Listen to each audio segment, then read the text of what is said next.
Republican negotiators have a tentative agreement to raise the corporate tax rate in their joint House-Senate tax bill from 20 to 21%, two GOP sources tell The Hill.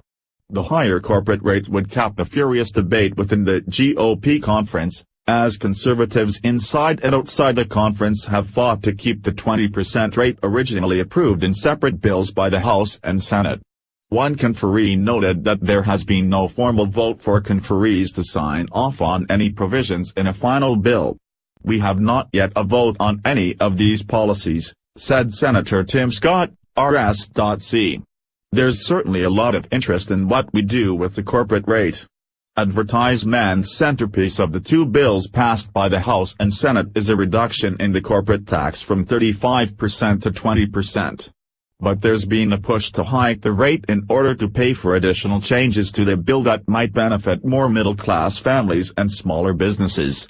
To pass the tax cut bill through the Senate under budget rules that prevent Democrats from launching a filibuster, the bill's cost cannot exceed $1.5 billion over 10 years.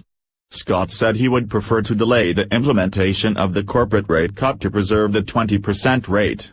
The change to the corporate rate is one of several major changes under discussion on the tax reform bill. Another key change in the mix would lower the top rate for individuals from 39.6% to 37%. Lowering the top income rate for individuals might fuel criticism from Democrats that the bill gives too much tax relief to high-income earners. But it would solve several problems, such as providing more help to the owners of pass-through businesses and reducing the disparity between those entities and corporations. It could also help people living in high-tax states deal with the loss of higher deductions for local, state and property taxes. The tax cut bill approved by the House keeps the top rate of 39.6%. The Senate-passed bill would reduce it to 38.5%. "We are very close to having people on the same page," said Scott, a member of the Senate-House Conference Committee. Scott said there is discussion about setting the top individual rate at 37%, noting it helps business and it's also an additive as it relates to SALT, referring to proposals to limit the deductibility of state and local taxes. But the idea is not sitting well with all Senate Republicans. "This is not the Senate bill," said one Republican senator who confirmed the discussion of the 37% rate and expressed concern. Republicans control 52 seats in the Senate and cannot afford more than 2 defections from their conference and still pass the bill. Democrats are expected to oppose it unanimously.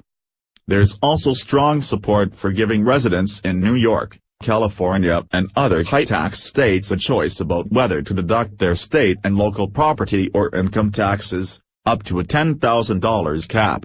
Giving taxpayers greater flexibility to deduct the state and local taxes, SALT, is an idea promoted by Majority Leader Kevin McCarthy, R. California, who is number 2 in GOP leadership.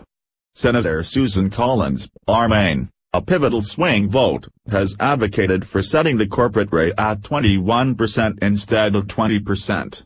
She says business leaders have told her it would not affect investments significantly.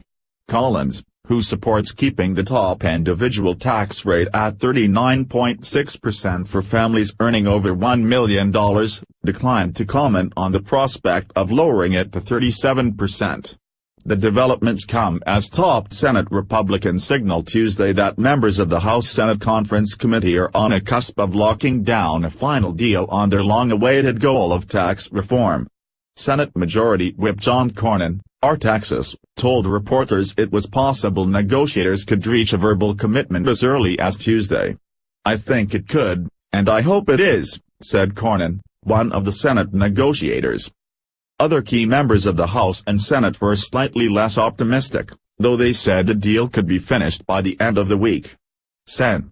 John Thune, RS.D., said it was possible negotiators could reach an agreement on Tuesday, but noted they are still working. "It would be nice to be done today. That might be a little bit ambitious but probably possible," he said.